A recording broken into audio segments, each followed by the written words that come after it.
colleague and just amazing human and pharmacist. I cannot wait for you I'm all excited. to hear her story. And when we talked about, coming together to do a session, this title, I think, embodies who you are and your story. And I just can't wait to dive in, Jess. So before we get into that, you have had quite an amazing career. And I feel like you're just getting started, honestly. Like, I feel like you have I do pivoted too. into this really new identity. And I'd love for you to give us a little bit of background. Tell us about you. Tell us about your career path before we're going to dive into your new ventures. But tell us, Okay. where have you been? What's going on? Tell people a little about you. So I started my journey into pharmacy a little bit later in life. I did not do the right out of high school, go to college, pharmacy school thing. I joined the Marine Corps. And then I decided, then once I was finished, I did 4 years. I went to college. I originally thought I was going to be a veterinarian. And fast forward, that obviously didn't happen. I'm a pharmacist. I went to pharmacy school. I graduated from the University of Findlay in Ohio as part of their second graduating class. So it was a brand new pharmacy school when I accepted the invitation to go there.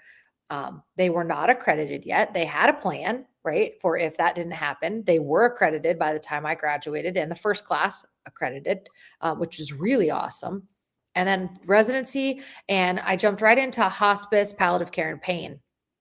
And my passion behind that, and the reason I wanted that to be part of my career, was I am someone who also deals with chronic pain. I was injured during my time in the Marine Corps. I have learned some lessons along the way about how other people can make someone with chronic pain feel. I didn't always feel great after interactions with people. I dealt with a lot of people thinking I was lying about my condition and faking it, trying to get out of things. And so that kind of fueled me to want to be part of something different. And so I figured out how to get into that area of practice in pharmacy. So I did hospice consulting for a while, which taught me a lot about symptom management, then into inpatient palliative care.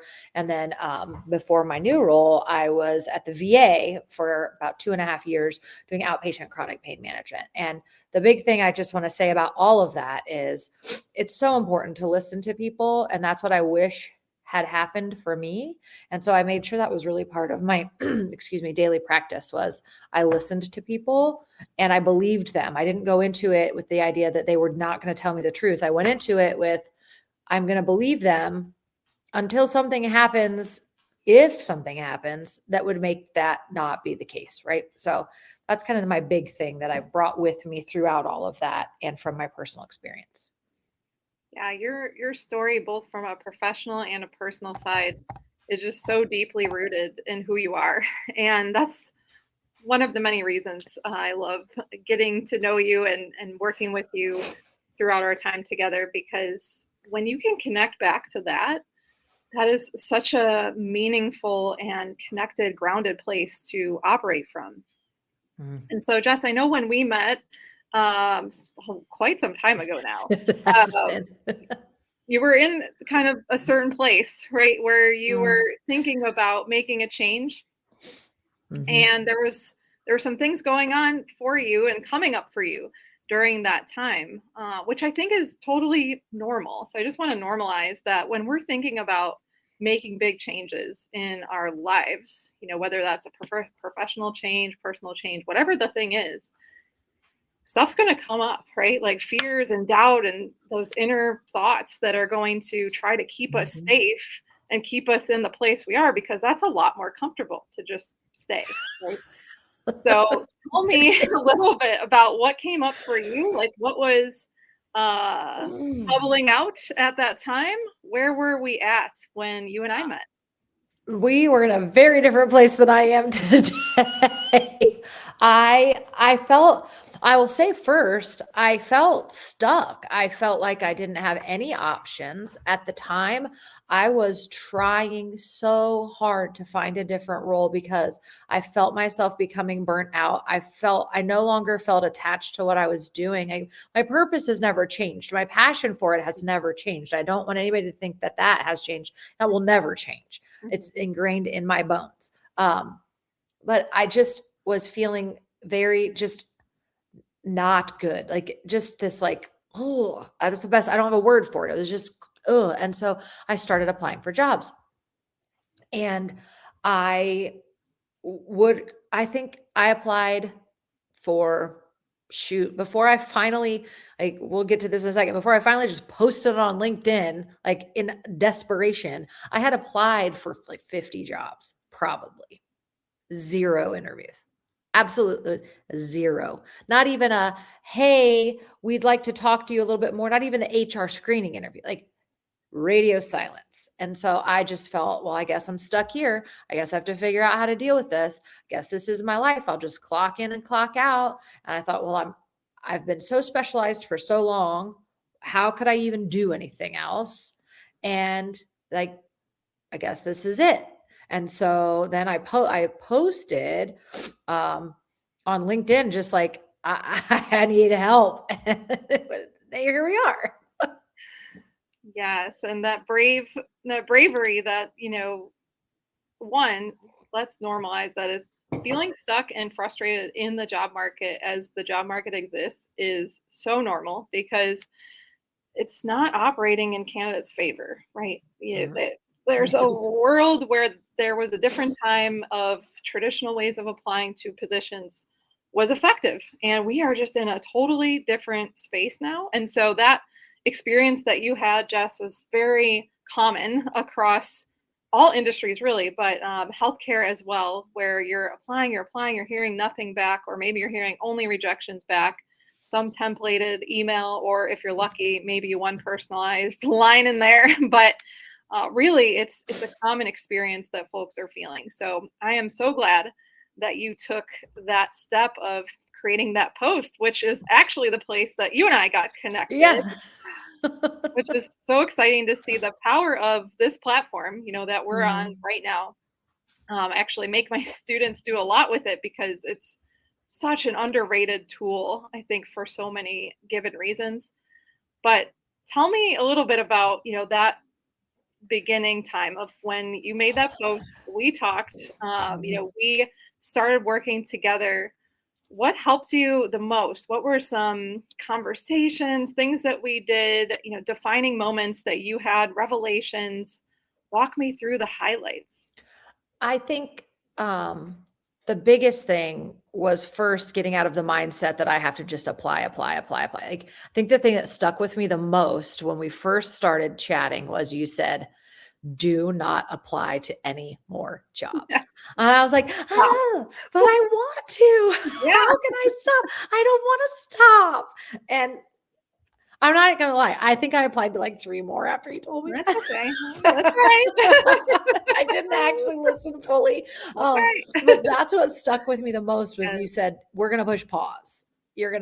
We will get there. We're going to push pause. And like saying, okay, I'm going to push pause was one of the big things that resonated. It was like, it's okay to stop for a minute, Jessica.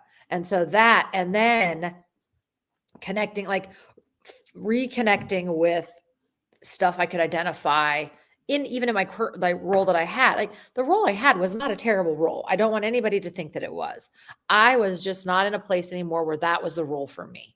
And still during that time, finding ways to still connect with that role and find the positivity in that role so that I didn't feel so stuck and like, I just got to get through it, like checking boxes. And that's where I was, but it was allowed me to get out of that mindset. So kind of like reconnecting with things that were good about the job and highlights and skills that I brought to it. And then realizing that I could bring those skills someplace else. And so like taking that second, or not second, it was longer than a second, but taking those many days to take a step back and say, okay, I'm stable. I have a job. Mhm. Let's work on me so that I'm not feeling so frustrated, and then go back to trying to find another job. Yes, yes. You said so many things there that I just want to echo back and help people see they're really not alone in one Mhm. feeling that you can operate one from a place of safety. I think when we think about making a change, all of our fight or flight responses pop up. Oh, It's like, mm, stay safe, retreat back to safety. And your body is going to tell you that this is not a safe place for you to be. So, operating from a place where you feel calm, grounded, strategic, but also that day to day is more bearable, right? And mm, with what you mentioned, when we start to notice that our passion, while it's still there, we feel detached from it and the things that we're doing, that is such a flag for us to say, okay, something has to change. Now, something's got to be a little bit different going forward. And deciding what that something is what you can decide to work on. But you have to start taking action, right? So you were taking a mhm, lot of actions before then with applications and doing a lot of work. Don't get me wrong. You were spending mhm. so much time and energy on this search and the search for what was next for you. But tell me what actions were different, or once you started taking different action, how did that look for you? What was it like? I was a little bit more thoughtful about what I applied for. Like initially, I was just like, I'll take anything. Right. And really, did I want anything? No, I Oh, did not yeah, want yeah. anything. I I did not want that. And so thinking about like looking at the descriptions and looking at what was offered, and I honestly thought the step I wanted to take was to become an MSL, and we talked about that a lot. Yep. Mhm. Uh, Fun fact, I'm not one. Mhm. We'll get there in a Yes. minute too. Like I did not, and I was able to get finally some interviews, but like I took a step back and I was able to say, okay, what do I really want? And does this job help me get that? And if not, I did not apply. Mhm. I Goodbye. We're not going to apply to that job. I'm not going to spend my time on it. And then so it helped me realize what did I really want out of a job? And my big things I realized for that was I wanted, and it was eye opening to me too, because I thought I wanted like I honestly I don't know what for sure I thought I wanted. I just know I wanted something different, but things became clearer. So I knew I wanted flexibility. I Staying remote was non-negotiable. So if there Mhm. was even a hybrid anything, I was out. Mhm. Flexibility, staying remote, and having it be a truly remote job that was portable. Mhm. And so, because a lot of times something is remote or virtual, but they'll say, well, you can only work from your address. Yeah. Right. Right, So right. I, There's some rules those, around it. Yeah. yes, what Yeah. kind of rules were around it? And Yep. so I realized those were the three things that I really, really was passionate about. And I realized none of those things had pain in the title. And that Mhm. was eye opening to me because I Mhm. thought I'm this specialized. I've never done anything different, Mhm. and I need to find something that still is in this clinical category. And once I realized that that wasn't even in the description of a job I was looking for, like I was like, oh, I'm not limiting myself anymore. Mhm. And so that was kind of a light bulb moment. Was Yeah. I don't have to stay in the clinical track that I've been in my whole career. It doesn't change who I am or what I've done. I can look at other options. And so that was also eye-opening. I realized I'm very passionate about education. I've Mhm. always been very passionate about education. And so like realizing that I can combine the passions that I have for like good care, listening to people, like those aren't only for pain management, right? It applies to all kinds of stuff. And I realized that I didn't have to stay in that closed, like I have to stay in this clinical space. Mhm. Yes. And if you are open to it, Jess, I would love for you to share where you went, because this answer has multiple answers. Jess not only landed a new job, which is amazing, but had multiple opportunities coming her way because of the work that she did. So can you share a little bit with our audience? I remember the one session we had, and I had this post-it note, and I was like, you were updating me on all the things that had happened since our last meeting. And I'm like writing it down, and you're like, oh, wait, and this. Oh, but and wait, there's this. more. I'm like, girl, are we done? And by the time we were done with that list, I think it was like 5 or 6 things that had popped up for you in a matter of 2 weeks. Yeah. Well, as much as you're willing to share about that, I think this story is going to inspire so many people. So I'm trying to remember. I was sitting on a balcony in Florida, I think, because I remember I showed you the palm trees. Yeah, you're like, I'm just looking at the water and thinking about all the great things. So I had, at that moment, 2 different job interviews happening at the same, like 2 different job prospects happening at the same time. So that was really awesome. And I was like, this is cool. And prior to that, I had just posted again on LinkedIn. Until like the last, I don't know, 6-8 months, I had not been using LinkedIn really much at all. I'd look to see what other people were doing.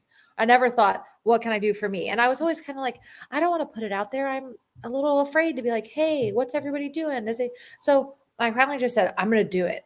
And I typed this post, and it said, I'm just looking for opportunities to collaborate. What's everybody up to? Does anybody want to work on something together? Yep. And that opened a lot. So I had these 2, like and the job interviews were separate from that post, right? So it was just all happening at the same time. Yes. I was invited to be part of a podcast.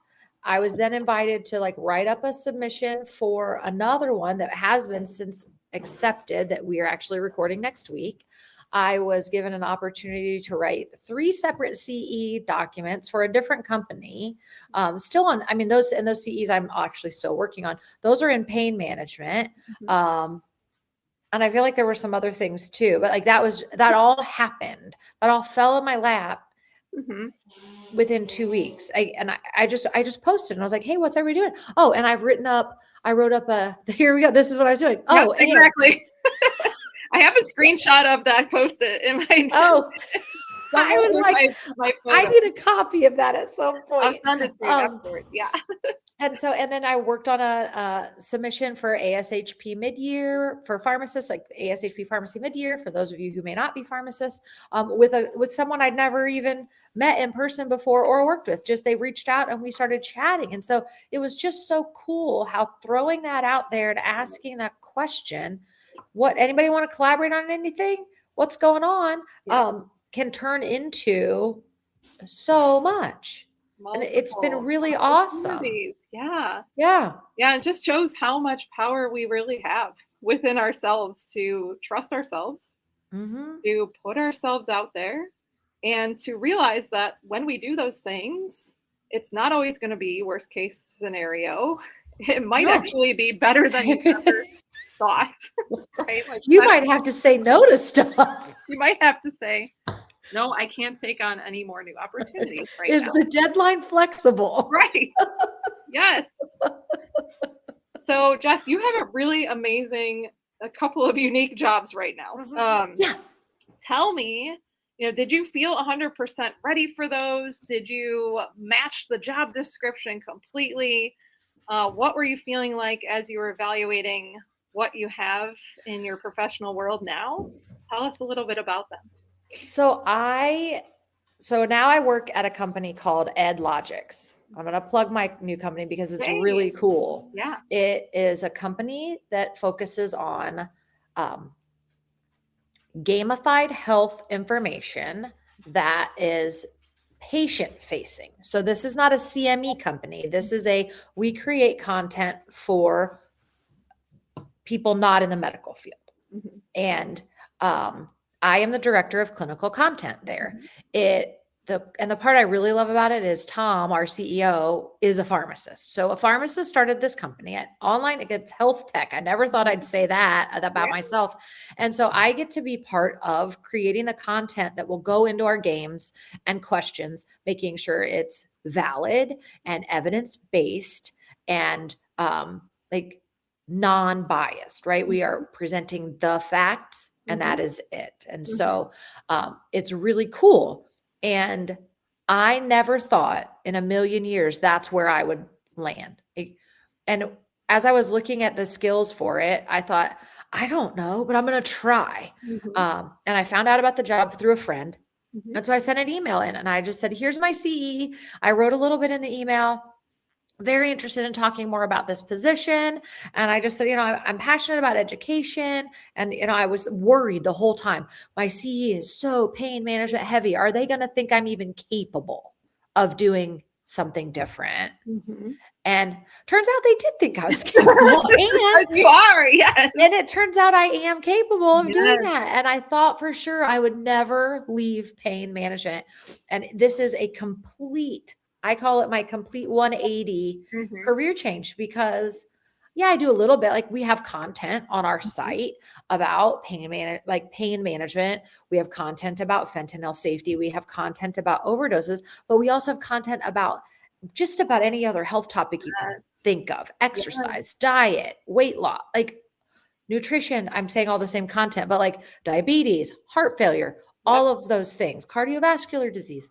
And so it's really cool to kind of plug back into what we have all, like as pharmacists, we're taught, like dig into what's out there, making sure it's okay. And I've really, really enjoyed that. And I never thought that this is where I'd land. And I've been loving every minute of it. I've been there for almost a month now.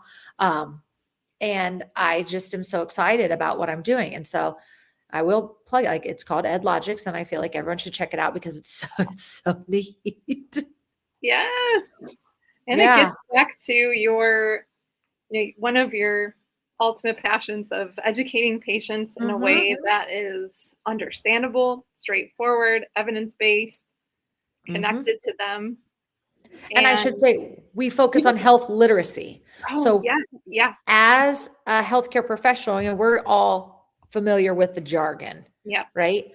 When you flip that script and it's not CE based anymore and it's your patient education, it's very different. And so that's kind of been a fun skill to practice, is changing the wording so that it's at the level that it needs to be for people to be able to digest it. So it's really cool. So we work with another company called the Birdsong Health Literacy Center of Excellence, which I have to talk about really quickly. It's founded by a gentleman named George Birdsong, and he owns a huge peanut company in Virginia.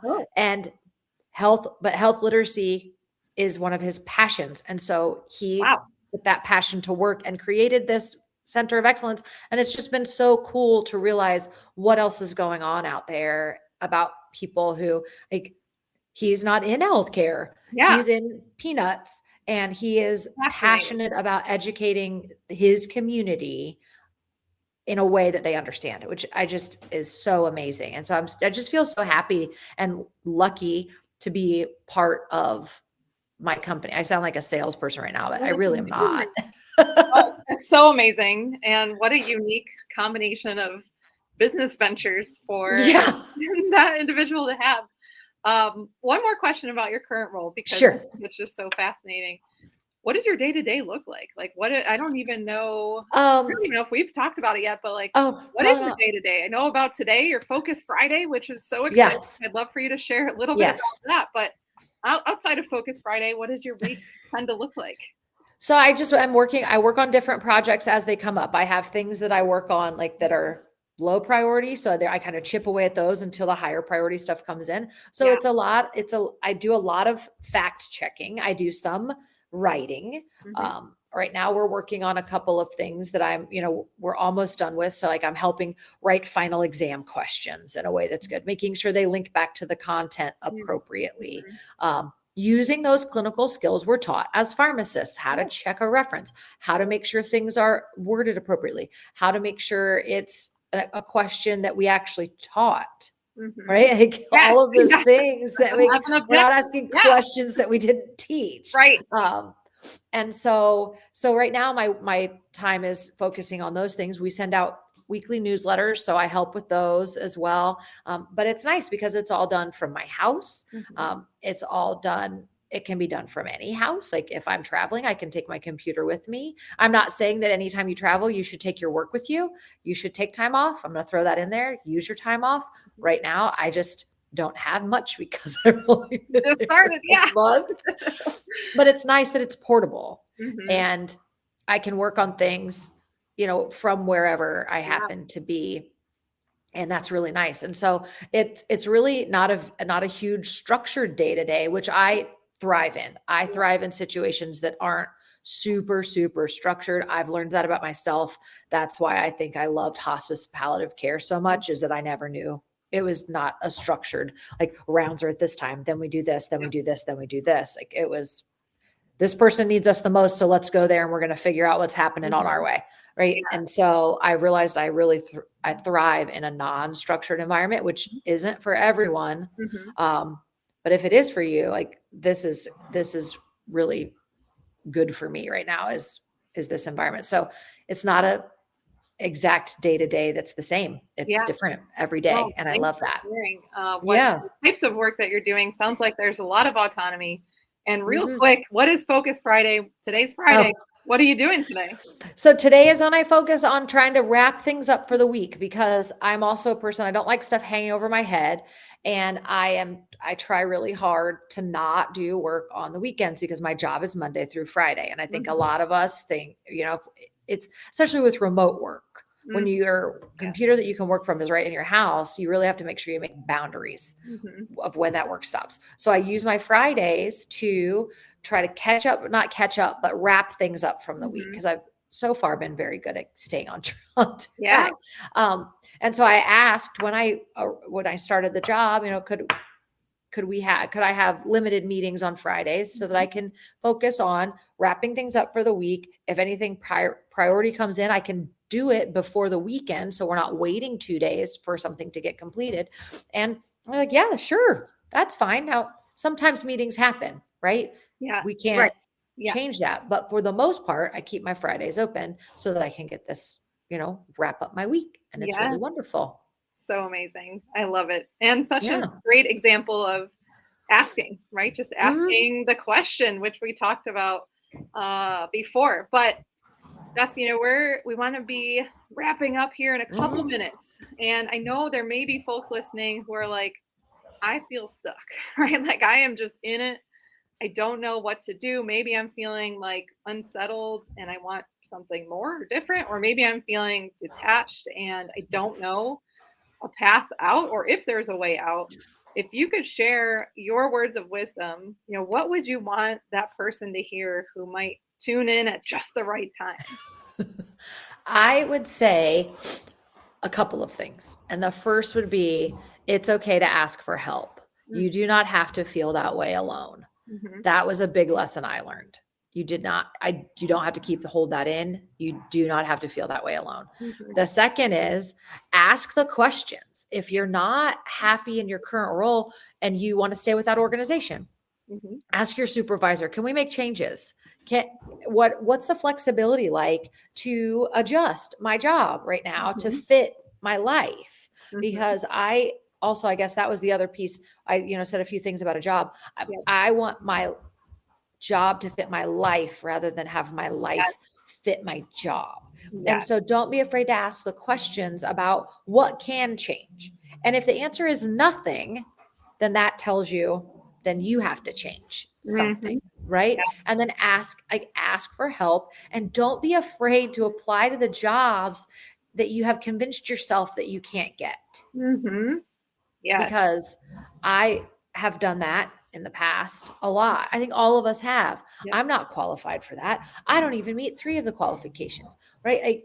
I'm not going to say I didn't meet any qualifications for the job I have, but I told myself a story that was, you don't fit this job, and why would they interview you? And then it wasn't a pharmacist job. I mean, it wasn't targeted to a pharmacist. Right? Could be any clinician, as long as you are a clinician and you have the skill set to do the things that I do, which as pharmacists, we have that skill set. We're perfect for this job.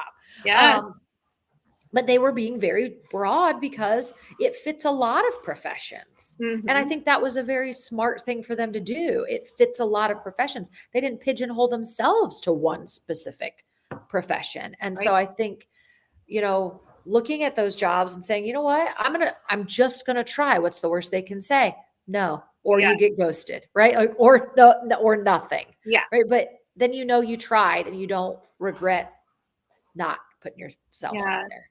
Absolutely. Such great words of wisdom. Thank you. One, don't wait to ask for help. Two, don't wait to ask the questions, both now in your current position and what's possible for you.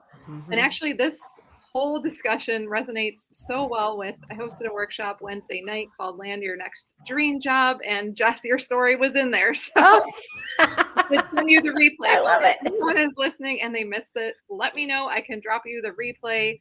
And if this resonates with you, feel free to reach out. I would absolutely love to hear what's going on for you, what kind of support you're looking for, and provide you with some ideas about how you can get unstuck from where you are. So with that, we will wrap up for today. Jess, it has been such a pleasure as always. We'll have to do this again in the future. Let's do it. I'm sure we will. So everyone have a great weekend, and it was so great to spend time with you this morning. Bye, everybody. Bye.